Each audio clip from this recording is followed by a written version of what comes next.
ఉన్న బంగారాన్ని విడిపించి ఆ రోజు ఆన్లైన్ రేటుకే మేము కొంటాం. Sharma gold company.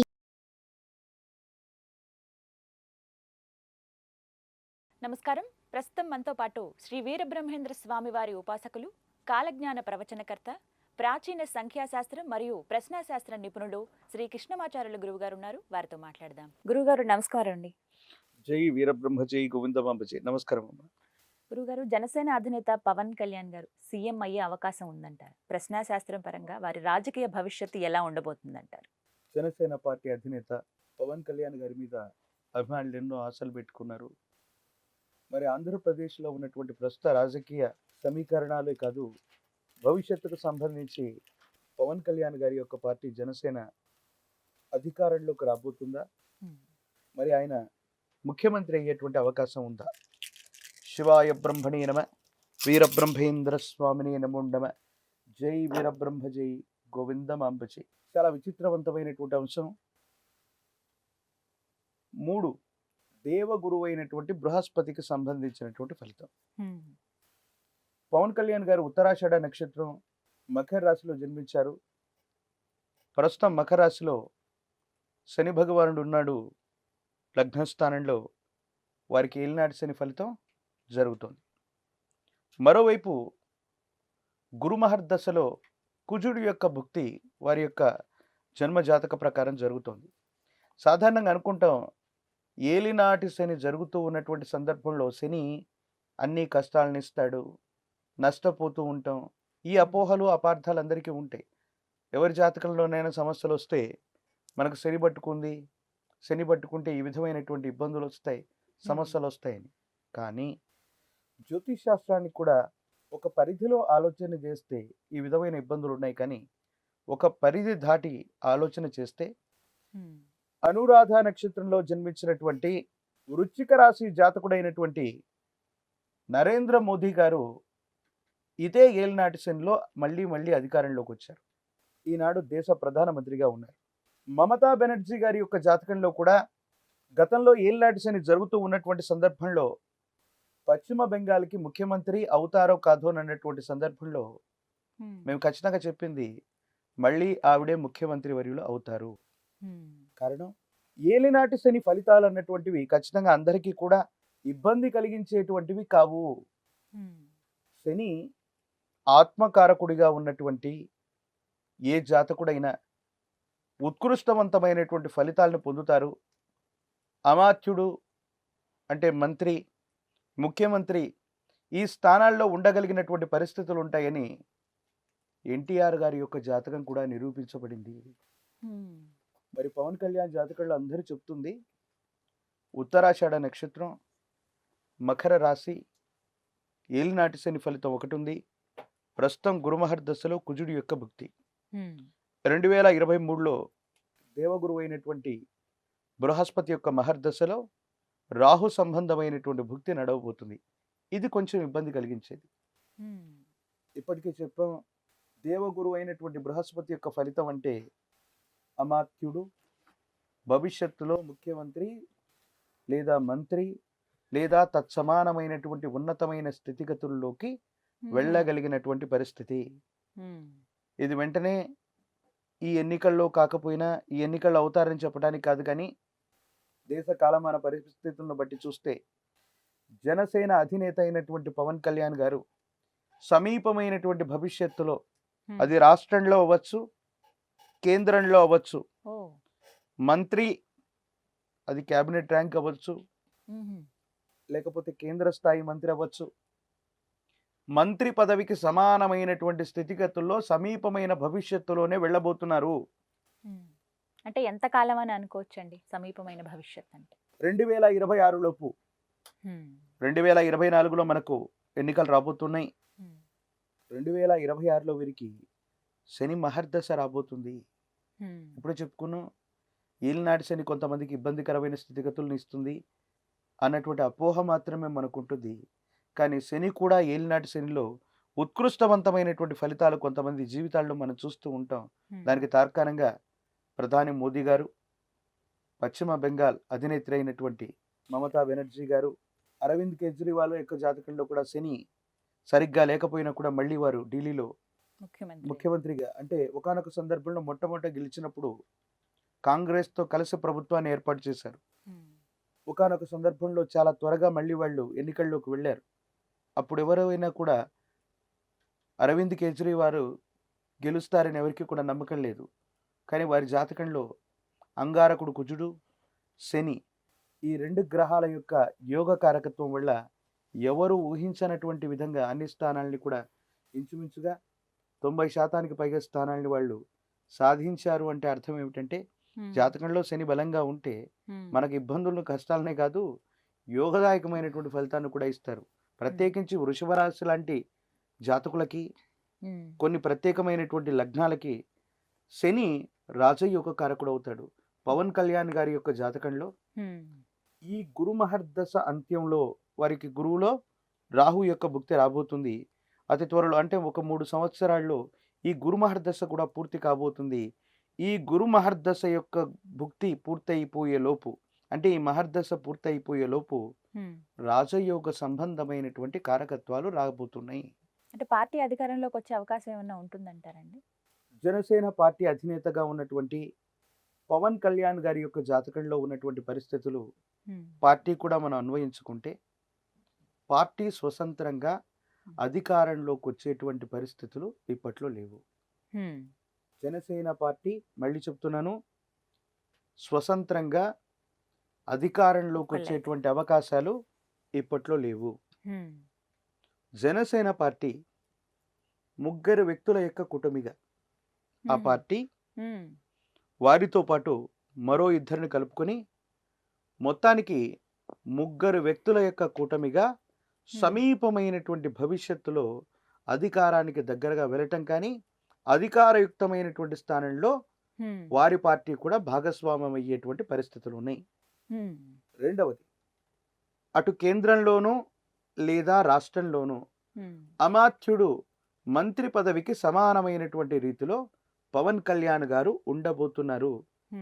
చాలా మంది పవన్ కళ్యాణ్ యొక్క జాతకాన్ని 4-5 పర్యాయాలు మేము విశ్లేషణ చేస్తూ ఉంటే చాలా మంది అంటున్నటువంటి మాట ఏంటంటే ఒక జనసేనకు సంబంధించినటువంటి అధినేత పవన్ కళ్యాణ్ గారు ఎమ్మెల్యేగా కూడా గెలవలేదు, మరి ఏ ప్రకారంగా వీరు ముఖ్యమంత్రి మంత్రి అవుతారని జ్యోతిష్యులు చెప్తున్నారంటే మాకు కేవలం గ్రహాలు కారకత్వాలు జ్యోతిష్యము మహర్షులు చెప్పినటువంటి వేదవాంగ్మయం ఇవి మాత్రమే మాకు ప్రమాణం. ఏ వ్యక్తుల మీద మాకు మమకారం ఉండదు, ఏ వ్యక్తులతో కూడా శత్రుత్వం ఉండదు. ప్రత్యేకించి జగద్గురు శ్రీమద్ విరాట్ పోతులూరి వీరబ్రహ్మేంద్ర స్వాముల వారి యొక్క కాలజ్ఞానమే సాంద్ర సింధు వేదంగా మేము నమ్ముతాం. శ్రీ గురుదేవుల యొక్క కాలజ్ఞానం మాకు శిరోధైర్యం. తెర మీద బొమ్మలు రాజ్యాలను ఏలతారన్నటువంటి స్వామివారి యొక్క విశేషవంతమైనటువంటి వాక్కు సాక్షిగా మరొక్కసారి ఉభయ తెలుగు రాష్ట్రాలలో ఈ సినీ రంగానికి సంబంధించినటువంటి వ్యక్తులు ఎవరైనా అధికారాన్ని చేపట్టిన ప్రభుత్వాన్ని నిలబెట్టిన అది మళ్ళీ ఖచ్చితంగా ఇటువంటి వాళ్ళ వల్లే, ఇటువంటి సినీ రంగానికి సంబంధించినటువంటి వాళ్ళ వల్లే అవుతుందని మేము నమ్ముతాం. ఇది గతంలో జరిగింది, చిరంజీవి గారి విషయంలో కూడా జరిగింది. పవన్ కళ్యాణ్ గారు కూడా అధికారయుక్తమైనటువంటి ప్రభుత్వంలో భాగస్వాములు అవుతారని, మంత్రి లేదా అత్యున్నతమైనటువంటి స్థితిగతి కలిగినటువంటి అమాత్యుడి యొక్క స్థానంలో కూర్చుంటారని సాంద్ర సింధు వేదమైనటువంటి కాలజ్ఞానం మాకు ప్రమాణం. శ్రీ గురుదేవులు జగద్గురు శ్రీమద్ విరాట్ పోతులూరి వీరబ్రహ్మేంద్ర స్వాముల వారి యొక్క శరణాగతితో ప్రశ్నాశాస్త్రాన్ని అనుసరించి చూస్తే కూడా సమీపమైన భవిష్యత్తులో వీరు అమాత్యులు మంత్రి పదవికి సమానమైనటువంటి స్థితిగతిని తప్పకుండా పొందబోతున్నారన్నటువంటి విషయం సుస్పష్టం. అయితే గురువు గారు, పవన్ కళ్యాణ్ గారికి రాజకీయాల విషయంలో అలాగే సినిమాల విషయంలో ఎన్నో ప్రశ్నలు వేస్తూ ఉంటారు చాలా మంది. అయితే రాజకీయ పరంగా వారి భవిష్యత్తులో అంటే కొనసాగే అవకాశం ఉందా, లేకుంటే వారు సినిమాలకే పరిమితం అవుతారా? సినిమాలు అసలు కంటిన్యూ చేస్తారా? సినీ రంగానికి సంబంధించినటువంటి పవన్ కళ్యాణ్ గారు సుదీర్ఘకాలం రాజకీయపరమైనటువంటి ప్రస్తావనలో వాళ్ళు కొనసాగుతూనే ఉంటారు.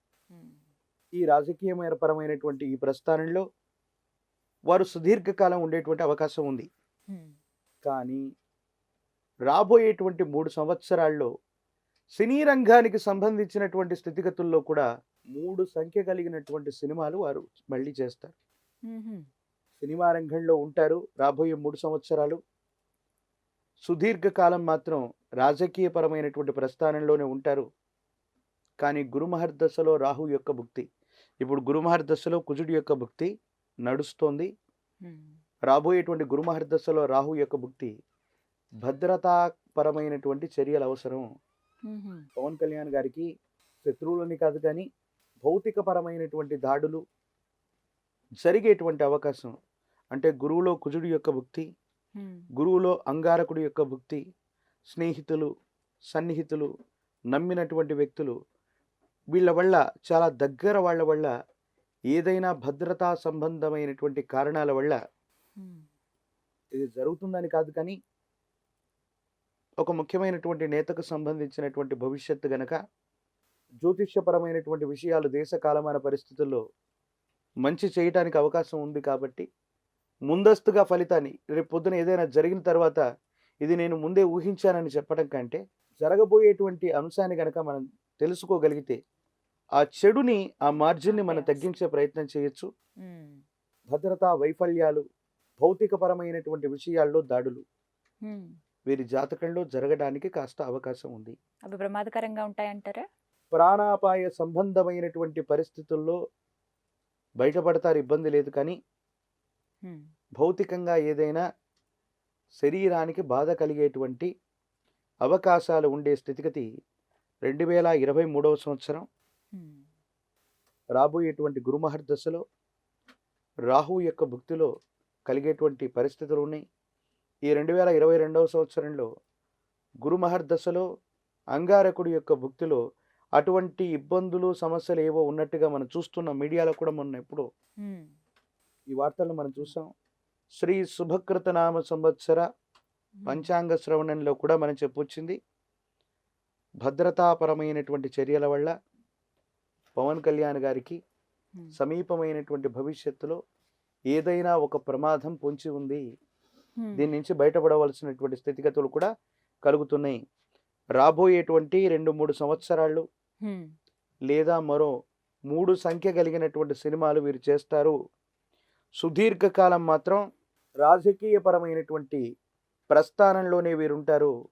కేవలం జనసేన పార్టీని స్థాపించినటువంటి తర్వాత ఎమ్మెల్యేగా గెలవలేకపోయారన్నటువంటి అపవాదైతే ఉంది. కానీ ఎంతోమంది గొప్ప వ్యక్తులు, రాజ్యాంగాన్ని రచించినటువంటి అంబేద్కర్ గారి విషయంలో, విప్లవ కవి అయినటువంటి శ్రీశ్రీ గారి యొక్క విషయంలో, వైసీపీ గౌరవ అధ్యక్షురాలైనటువంటి విజయమ్మ గారి యొక్క విషయంలో, ఎన్టీఆర్ యొక్క తెలుగుదేశాన్ని స్థాపించి ప్రపంచంలో సృష్టించినటువంటి ఎన్టీఆర్ గారి యొక్క జీవితంలో ఎమ్మెల్యేగాను, ఎంపీగాను ఓడిపోయినటువంటి దాఖలాలు కూడా మహనీయుల యొక్క చరిత్రలో మనం చూస్తూ ఉంటాం. వారు ఒకే స్థానంలో పోటీ చేశారు. చిరంజీవి గారు కూడా 2 స్థానాల్లో పోటీ చేస్తే ఒక స్థానాన్ని ఓడిపోయినటువంటి దాఖలాలు కూడా గతంలో ఉన్నాయి. కాబట్టి ఒక్కసారి ఓడిపోయినటువంటి మాత్రం చేత జనసేన పార్టీ నిర్వీర్యమైందనో, ఈయన ఎక్కువ కాలం రాజకీయపరమైనటువంటి విషయాల్లో కొనసాగలేరనో అనుకుంటున్నారు. ఈ ఉత్తరాషాఢ నక్షత్రం, మకర రాశికి సంబంధించినటువంటి ఈ జాతకుడు ప్రశ్నాశాస్త్రాన్ని అనుసరించి వచ్చినటువంటి దేవగురువు అయినటువంటి బృహస్పతికి సంబంధించిన ఫలితం, గోచార పరిస్థితుల్లో గురుమహర్దశలో అంగారకుడి యొక్క భుక్తి జరుగుతున్నటువంటి తరుణం, ప్రత్యేకించి ఇదే మకర రాశిలో శని భగవానుడు లగ్నస్థానంలో ఉన్నటువంటి పరిస్థితులు, ఈ కాంబినేషన్స్ అన్నీ చూస్తే ఒక గొప్ప సంకల్పం. అంటే కొంతమంది మొండి వైఖరితో ఉంటారు, మనం అనుకుంటూ ఉంటాం. ఎన్నిసార్లు చెప్పినా కొంతమంది వినరు, వీళ్ళ పంథాలో వీళ్ళు నడుస్తూ ఉంటారు. చాలా దాన్ని ఏమంటారంటే చాలా దృఢంగా వారు నమ్మినటువంటి సిద్ధాంతాన్ని విశ్వసిస్తారని చాలా మొండితనంతో, పట్టుదలతో, ఎటువంటి ఇబ్బందికరమైనటువంటి స్థితిగతులు వచ్చినా ముందుకెళ్ళేటువంటి ప్రయత్నంలో భాగంగా ఒక గొప్ప సంకల్పాన్ని పవన్ కళ్యాణ్ గారు తీసుకున్నారని మనం చెప్పొచ్చు. కొన్ని ప్రతిబంధకాలు ఎదురై ఉండొచ్చు, గతంలో ప్రస్తుతానికి ఎదుర్కొంటూ ఉండొచ్చు. ఒక ప్రమాదం కూడా పొంచి ఉంది, దాన్ని కూడా అధిగమించి కార్యసాధకుడిలాగా సమీపమైన భవిష్యత్తులో అమాత్యుడు, మంత్రి, కేంద్ర స్థాయి మంత్రి లేదా రాష్ట్ర స్థాయి అమాత్యుడి స్థాయిలోకి వెళ్ళగలిగినటువంటి జాతకంగా పవన్ కళ్యాణ్ గారి యొక్క జాతకాన్ని మనం చూడొచ్చు. చూడాలి మరి రానున్న కాలంలో ఎలా ఉంటుందని. ధన్యవాదాలు గురుగారు, చక్కగా వివరించారండి. జై నమస్కారం. వీరబ్రహ్మ జై గోవిందం అంబచి. సుమన్ టీవీలో మీ పర్సనల్ అండ్ బిజినెస్ ప్రమోషన్స్ కోసం కింది నెంబర్కి కాంటాక్ట్ చేయండి.